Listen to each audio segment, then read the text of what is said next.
கர்த்தருடைய பரிசுத்த நாமத்துக்கு மகிமை உண்டாதாக. परमेश्वर के पवित्र नाम की महिमा हो। இன்னைக்கு நம்ம சங்கீதம் 1ஆம் அதிகாரம் 2ஆம் வசனத்தை பார்க்க போறோம். आज हम भजन संगीता पहले अध्याय के दूसरे वचन को देखेंगे। நம்ம 1ஆம் வசனத்தை ஆல்ரெடி நம்ம வாசித்து பார்த்தோம். हमने पहले वचन को ऑलरेडी पढ़ के देखा है। இப்போ 2ஆம் வசனத்தை நம்ம பார்க்கலாம். अब हम दूसरे वचन को पढ़कर देखेंगे। சங்கீதம் 1ஆம் அதிகாரம் 2ஆம் வசனம் भजन संगीता पहले अध्याय में दूसरा वचन। வாசிக்கலாம். परंतु वह तो यहोवा की व्यवस्था से प्रसन्न रहता और उसकी व्यवस्था पर रात दिन ध्यान करता रहता है।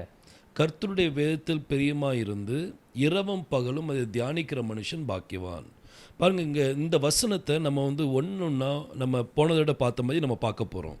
ये वचन को हम पिछली तरह जैसे हमने देखा था वैसे ही इस बार भी हम देखेंगे। இப்போ இதுல நம்ம ஒவ்வொரு வார்த்தையா எடுத்து பார்க்கலாம். अब इसमें हम एक एक शब्द निकाल कर देखेंगे। முதல் காரியம் நம்ம என்ன பார்க்க போறோம்? पहला हम क्या देखेंगे? அதுல லா கொடுக்கப்பட்டிருக்குது. उसमें व्यवस्था दिया है।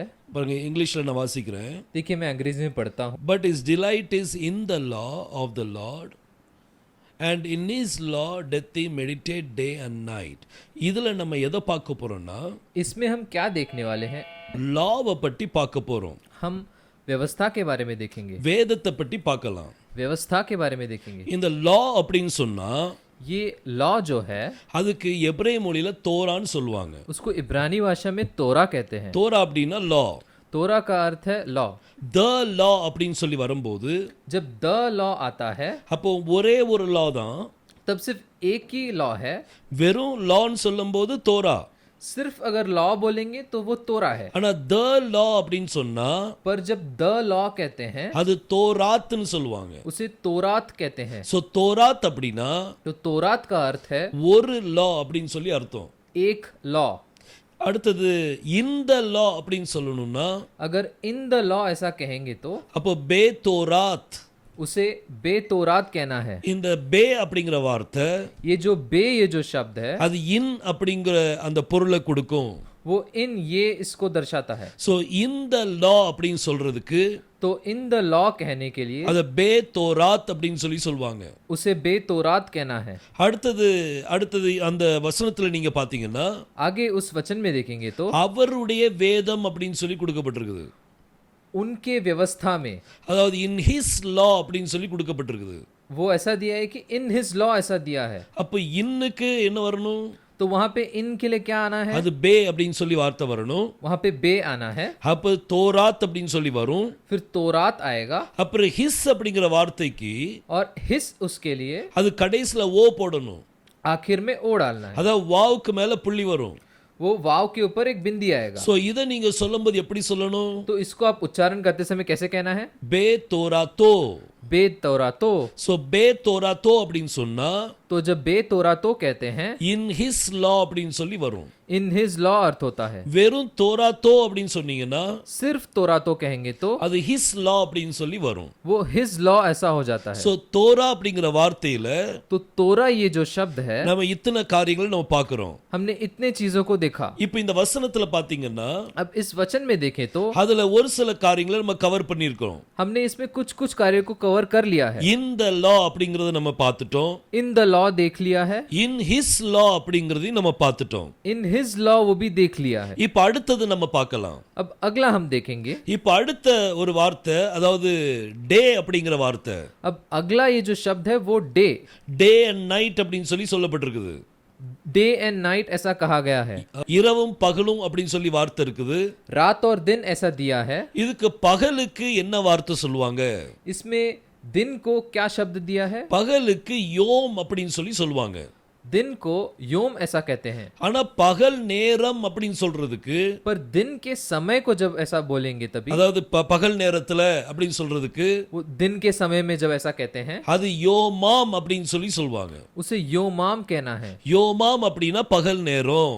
योमाम का अर्थ है दिन का समय। அப்புறம் இரவுக்கு என்ன சொல்லுவாங்க? और फिर रात को क्या कहना है? அத லாயிலா அப்படின்னு சொல்லி சொல்லுவாங்க. उसे लाइला कहना है। லாயிலா அப்படின்னா लाइला का अर्थ है அதுக்கு அர்த்தம் இரவு. उसका अर्थ है रात। சோ பகல், இரவும் பகலும் அப்படின்னு சொல்றதுக்கு, रात और दिन जब कहते हैं, டே அண்ட் நைட் அப்படின்னு சொல்றதுக்கு, दिन और रात जब कहते हैं, டேக்கு என்ன சொல்லணும்?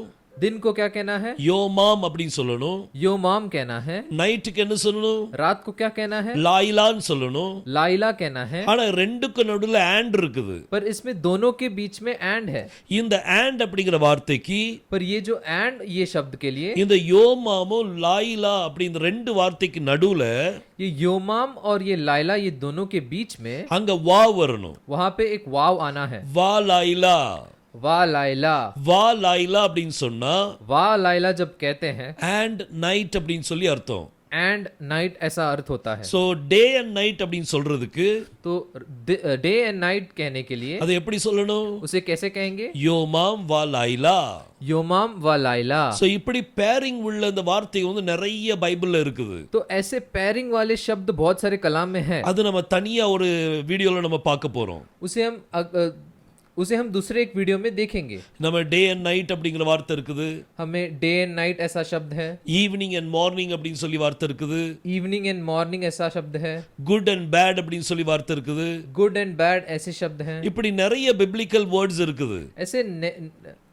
ऐसे बहुत सारे कलाम में शब्द हैं. இது எல்லாமே பேரிங் வேர்ட் அப்படின்னு சொல்லி சொல்லுவாங்க. इन सभी को पेयरिंग वर्ड ऐसा कहते हैं. சோ இத நம்ம தனியா ஒரு வீடியோல பார்க்கலாம். तो इसे हम अलग से एक वीडियो में சோ देखेंगे. இப்போ நம்ம பார்த்தது லாவை பத்தி பார்த்தோம். अब हमने लॉ के बारे में देखा. இன் த லா இன் ஹிஸ் லா அப்படின்னு சொல்லி பார்த்தோம். In the law in his law ऐसा हमने देखा. அப்புறம் டே அண்ட் நைட்ட குறித்து நம்ம பார்த்தோம். फिर डे एंड नाइट के बारे में देखा. இப்போ அடுத்தது நம்ம பார்க்கலாம். फिर अगला अब हम देखेंगे. இரவும் பகலும் தியானிக்கிற மனுஷன் அப்படின்னு சொல்லி சொல்லப்பட்டிருக்குது. देखिए कलाम में रात और दिन ध्यान करने वाला ऐसा दिया है.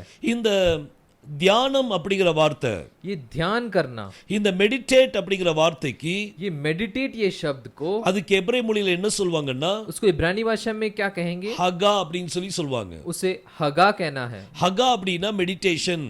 हगा उसका अर्थ है मेडिटेशन. இந்த மெடிடேஷன் ரொம்ப முக்கியமான ஒரு காரியம். ये मेडिटेशन बहुत महत्वपूर्ण है. இந்த மெடிடேஷனை பற்றி பைபிள்ல நிறைய காரியங்கள் கொடுக்கப்பட்டிருக்குது. ये मेडिटेशन के बारे में कलाम में बहुत जगहों पे दिया है. எப்படிலாம் மெடிடேட் பண்ணலாம், कैसे हमें मेडिटेट करना என்ன है, செய்யணும் மெடிடேட் பண்ணும்போது. क्या करना है मेडिटेट करते இப்போ समय. இந்த மெடிடேட்டுக்கு எபிரேய வார்த்தை என்னது?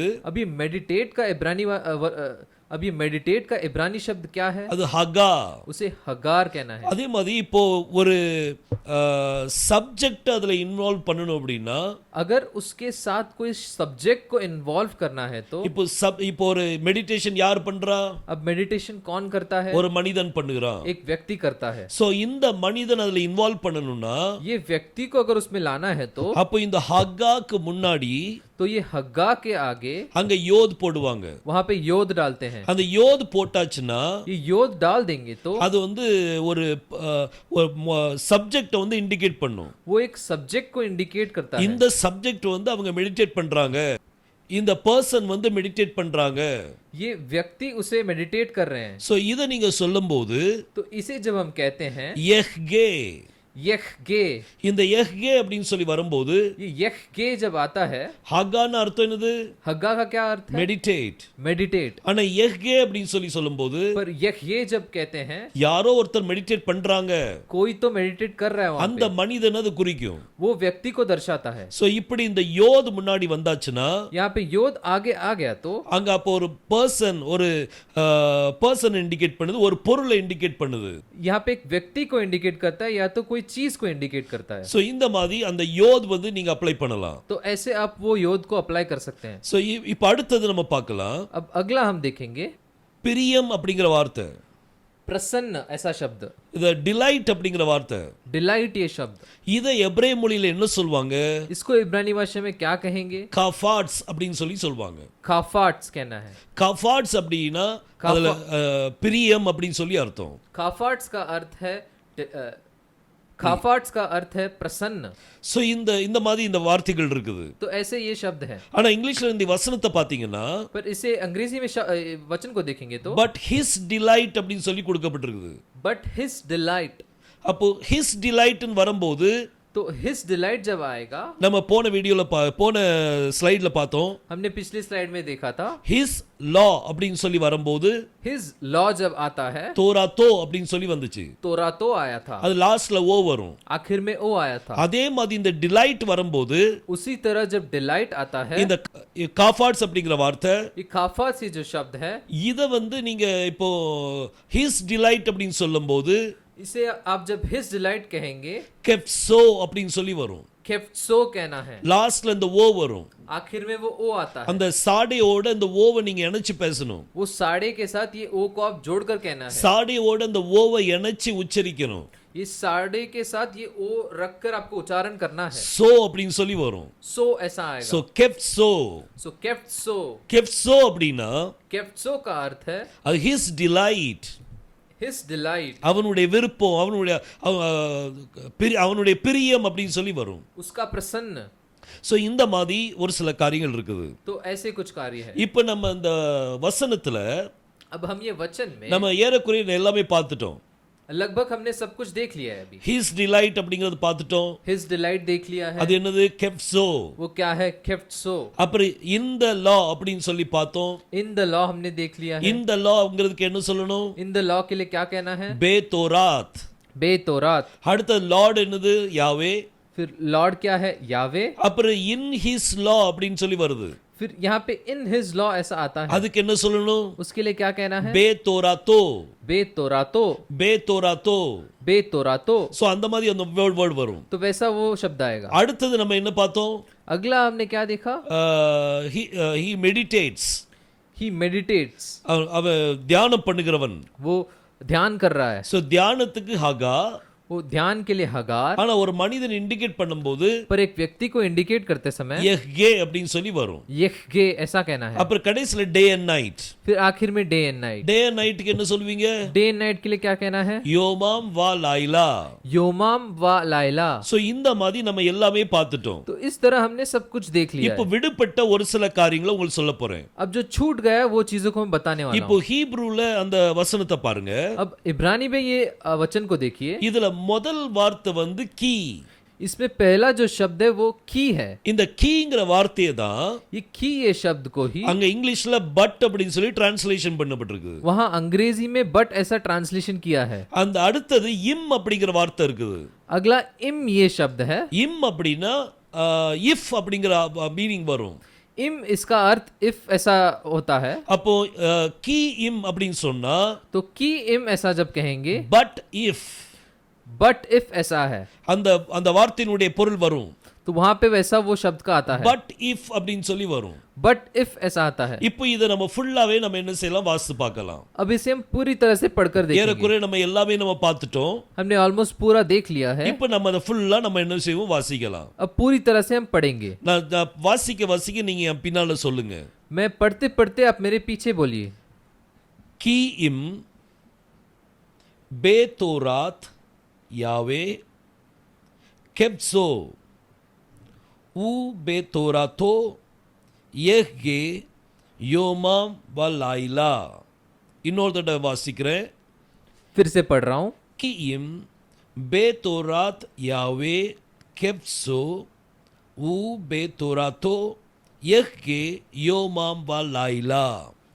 சோ இந்த மாதிரி सो इस तरह இந்த வசனத்தை நீங்க படிக்கணும். ये वचन को आपको पढ़ना சோ है। இத மறுபடி படிங்க. तो इसे बार बार पढ़कर देखिए। இன்னும் அடுத்த வாரம் நம்ம அடுத்த வசனத்தோட நம்ம சந்திப்போம். फिर अगले हफ्ते हम अगले वचन के साथ मिलेंगे। கர்த்தர் உங்களை ஆசீர்வதிப்பாராக. परमेश्वर आपको आशीष करे। ஆமென்.